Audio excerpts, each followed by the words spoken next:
तो आप कैसे हैं? आई होप कि आप अच्छे होंगे। तो आज हम इस वीडियो में जानेंगे कि वियोजन अभिक्रिया किसे कहते हैं और वियोजन अभिक्रियाओं के प्रकार। ठीक है, तो हम लोग को वियोजन अभिक्रियाओं के प्रकार जानने से पहले जानना होगा कि वियोजन अभिक्रिया किसे कहते हैं। ठीक है, तो सबसे पहले हम लोग समझेंगे कि वियोजन अभिक्रिया किसे कहते हैं। तो समझिए, वैसी रासायनिक अभिक्रिया जिसमें एकल अभिकारक टूटकर दो या दो से अधिक उत्पाद का निर्माण करते हैं उसे वियोजन अभिक्रिया कहते हैं। ठीक है, तो वैसा रासायनिक अभिक्रिया होना चाहिए जिसमें क्या हो कि एकल अभिकारक यानी एक अभिकारक टूट जाए और दो या तो दो से अधिक उत्पाद का क्या कर दे, निर्माण करे, तो उसे हम लोग क्या कहते हैं, वियोजन अभिक्रिया कहते हैं। जैसे यहाँ उदाहरण में आप देखिए कि यहाँ कैल्शियम कार्बोनेट एकल अभिकारक है। ठीक है, क्या है हमारा एकल अभिकारक अर्थात एक अभिकारक है। ठीक है, अभिकारक किसको कहते हैं? तो अभिकारक जो रासायनिक अभिक्रिया में पदार्थ भाग लेता है ना, उसको अभिकारक कहते हैं। जैसे CaCO3 यहाँ पे क्या ले रहा है, भाग ले रहा है, कैल्शियम कार्बोनेट हमारा भाग ले रहा है, तो यह अभिकारक है। और क्या होता है कि वियोजन अभिक्रिया में एकल अभिकारक अर्थात एक अभिकारक टूट जाता है, या तो दो बनाएगा या तो दो से अधिक। तो यहाँ देखिए कैल्शियम कार्बोनेट को जब ऊष्मा दे रहे हैं तो ये टूटकर कैल्शियम ऑक्साइड और कार्बन डाइऑक्साइड बना रहा है। तो एकल अभिकारक दो उत्पाद में बट जा रहा है टूटकर, तो ये कैसा अभिक्रिया है, हमारा वियोजन अभिक्रिया है। ठीक है, अब यहाँ पे देखिए कि जो हमारा जल है, जल में जब विद्युत प्रवाहित करते हैं तो यह टूट जाता है हाइड्रोजन और ऑक्सीजन में। तो देखिए एकल अभिकारक टूटकर दो बना रहा है, तो ये भी कैसा अभिक्रिया है, वियोजन अभिक्रिया। आपको याद रखना है कि एकल अभिकारक सिर्फ दो ही उत्पादों में नहीं टूटेगा, या तो 3 में भी टूट सकता है, 4 में भी टूट सकता है। ठीक है, उससे कुछ दिक्कत नहीं है। तो चलिए आइए अब हम लोग वियोजन अभिक्रियाओं के प्रकार को समझते हैं और हमें अब समझने में आसानी मिलेगी। तो यहाँ पे देखिए वियोजन अभिक्रियाओं के प्रकार। ठीक है, तो वियोजन अभिक्रियाओं का प्रकार जो ऊर्जा के आधार पर होता है ना, वो मुख्य रूप से 3 प्रकार का होता है। ठीक है, आपको याद रखना है, आपका 10th का बोर्ड में जब ऑब्जेक्टिव प्रश्न आएगा वहां पे पूछ सकता है कि वियोजन अभिक्रिया कितने प्रकार के होते हैं। तो आपको याद रखना है कि जो वियोजन अभिक्रिया होता है वो हमारा 3 प्रकार का होता है। ठीक है, अब यहाँ देखिए कि कौन कौन सा। पहला होता है हमारा ऊष्मीय वियोजन अभिक्रिया, और दूसरा होता है हमारा विद्युत वियोजन अभिक्रिया, और तीसरा होता है हमारा प्रकाशीय वियोजन अभिक्रिया। ठीक है, तो अब हम लोग तीनों वियोजन अभिक्रिया को एक एक करके अच्छे से समझेंगे। ठीक है, तो देखिए कि ऊष्मीय वियोजन अभिक्रिया किसे कहते हैं।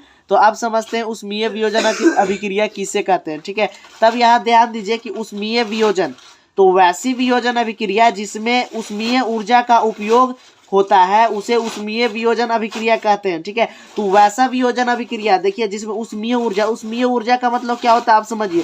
जो घर में हम लोग ऊष्मा देते हैं चावल को, जैसे कि घर में आप चावल से भात बनाते होंगे तो क्या करते होंगे कि उसमें ऊष्मा देते होंगे, तो वो क्या होता है, गर्म से चावल जो होता है वो भाप में क्या होता है, परिवर्तित हो जाता है, बदल जाता है। तो वैसे ही ऊष्मा देना पड़ेगा यानी गर्मी देना पड़ेगा, आग।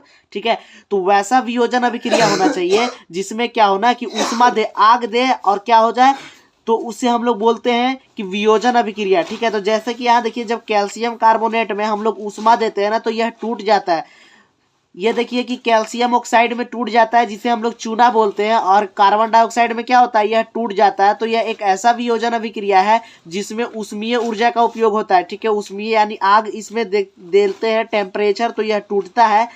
किसमें टूटता है, कैल्शियम ऑक्साइड में और कार्बन डाइऑक्साइड में, इसे हम लोग चूना भी कहते हैं। ठीक है, तो चलिए आइए अब हम लोग समझते हैं कि विद्युतीय वियोजन अभिक्रिया किसे कहते हैं। ठीक है, चलिए आइए यहाँ पे ध्यान से समझिए कि विद्युतीय वियोजन अभिक्रिया किसे कहते हैं। तो वैसी वियोजन अभिक्रिया जिसमें विद्युत ऊर्जा का, ठीक है, किसका ऊर्जा, विद्युत ऊर्जा का उपयोग किया जाता है उसे विद्युतीय वियोजन अभिक्रिया कहते हैं। आपको से पूछेगा कि कौन सा ऊर्जा उपयोग किया जाता है विद्युतीय वियोजन अभिक्रिया में, तो विद्युत ऊर्जा का उपयोग किया जाता है। ठीक है, विद्युत ऊर्जा कहने का मतलब है ना कि जो बिजली होता है ना, बिजली का प्रयोग किया जाता है। ठीक है, उदाहरण में देखिए यहाँ पर क्या होता है कि जो जल होता है, जल पे जब हम लोग विद्युत डालते हैं ना, प्रवाहित करते हैं विद्युत को, जब बिजली देते हैं तो क्या होता है कि ये हाइड्रोजन और ऑक्सीजन में टूट जाता है। ठीक है, हाइड्रोजन और ऑक्सीजन में टूट जाता है और यह वियोजन हो रहा है, और किसके माध्यम से होता है, हम लोग का विद्युत के माध्यम से। इसलिए इसको हम लोग क्या बोलते हैं कि विद्युतीय वियोजन अभिक्रिया कहते हैं। ठीक है, तो इसको हम लोग क्या बोलते हैं, विद्युतीय वियोजन अभिक्रिया हम लोग कहते हैं। ठीक है, अब जैसे यहाँ पे आप समझिए, अब यहाँ पे आप ध्यान से समझिए कि प्रकाशीय वियोजन अभिक्रिया किसे कहते हैं। ठीक है, देखिए यहाँ पे प्रकाशीय वियोजन अभिक्रिया क्या होता है कि वैसी वियोजन अभिक्रिया जिसमें प्रकाशीय ऊर्जा का उपयोग किया जाता है उसे प्रकाशीय वियोजन अभिक्रिया कहते हैं। प्रकाशीय ऊर्जा का मतलब यहाँ पे समझिए ध्यान से कि सूर्य का प्रकाश, ठीक है, सूर्य का प्रकाश, प्रकाशीय मतलब ऊर्जा जो हो रहा है ना, सूर्य का प्रकाश, ठीक है, सूर्य का प्रकाश का प्रयोग होगा। जो सन का लाइट होता है उसका हम लोग क्या करते हैं कि प्रयोग करते हैं वियोजन कराने में। जैसे यहाँ पर उदाहरण है क्या, सिल्वर क्लोराइड होता है, इसको जब हम प्रकाश में रख देते हैं यानी धूप में, तो क्या होता है कि प्रकाश से, जो सूर्य का प्रकाश होता है, प्रकाश से यह टूट जाता है सिल्वर और क्लोरीन में, ठीक है।